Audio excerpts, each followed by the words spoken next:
This will be new for a few of us, but this should be standard practice for a lot of us. We're not going to break it down into the most amount of detail as this is level 1.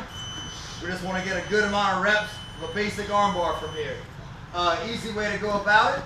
Okay, we should be doing arm bars because they're giving us this, right? They're giving us this. These elbows are in tight to the body. You know, but it's going to be really hard to get under an arm bar cleanly without setting them up some sort of way from there. So understand that right there with arm bars, he gave us his body to climb. Right? So, what I want, good guard, 2-on-1. I use a lot of different grips. I'm big and strong, so my grips may not work for you. Yeah, you are. You know, yeah. Alright, I really enjoy 2-on-1. I'll get my hips up, drop them and drag across. And I like here. So if you want for today, you can just be just starting out, just start from here. Arm across your body, cross grip on the elbow / tricep. Right? Very, very good. Somebody get the remote and show up. Alright, so I'm cross gripped here. Now I have to climb the spine so I can manipulate him. Alright, so my foot's going to go into his hip and my hips are going to go up. Okay? The reason for this is I'm going to be able to control his posture. Right? It's going to be and manipulate his posture. It's going to be very difficult to and shift his weight. It's very difficult to do that from down here. And if he postures up, if I posture up, I'm up there with him. Okay? So I'm here across, pinching in, foot on the hip. This leg's going to climb his body. Climb his body and bring him over towards this knee. At the same time, it's going to move my head towards his legs on the other side. So I'm here, hips up, climb his body.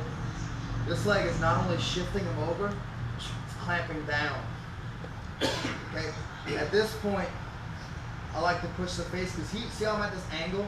He's going to want to square back up with me and posture up. Won't do it. Won't do that. Very difficult now.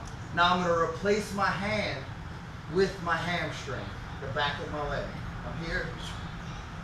Now, the reason that stiff arm and that hamstring is really important to me, especially my big fat weight class, is a human wants to stay with their hands by their head, say I'm good, I'm strong here, not so strong here. So essentially what I'm doing is I'm trying to separate his head from his wrist. So he will no doubt, because he doesn't have the strength to just pull me in, pull his wrist at then. So he's no doubt going to be forcing his head back to his hand.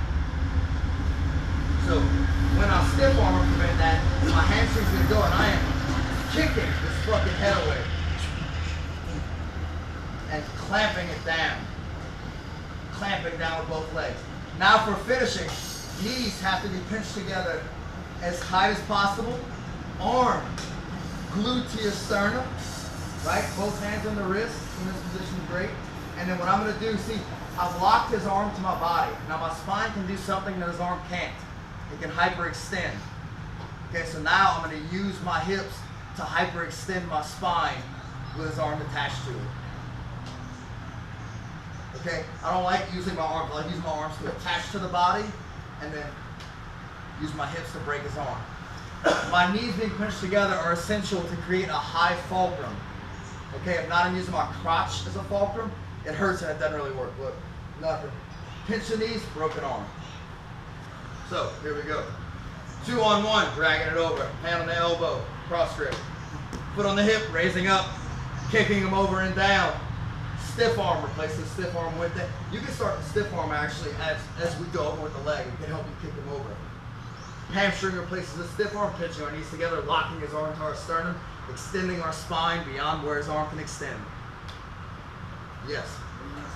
His thumb has to be the opposite of the fulcrum. Back in the day, they would tell you the thumb has to be up. Well, it depends on what your fulcrum is, really.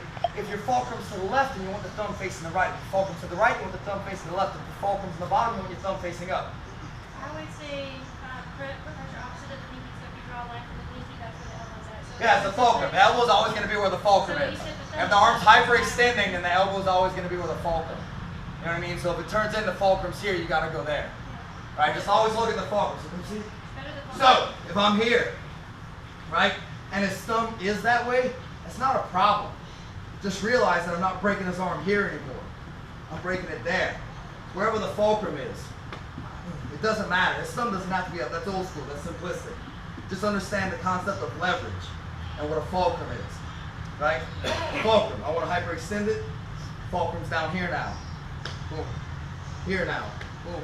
Up now. Boom. Doesn't matter. Okay? You just have to realize where your fulcrum is. So, boom. Across. Boom. Up. Stiff arm. Kick. Across. Kick. Stiff arm. Poor Alex's face. World champion, right? Alright?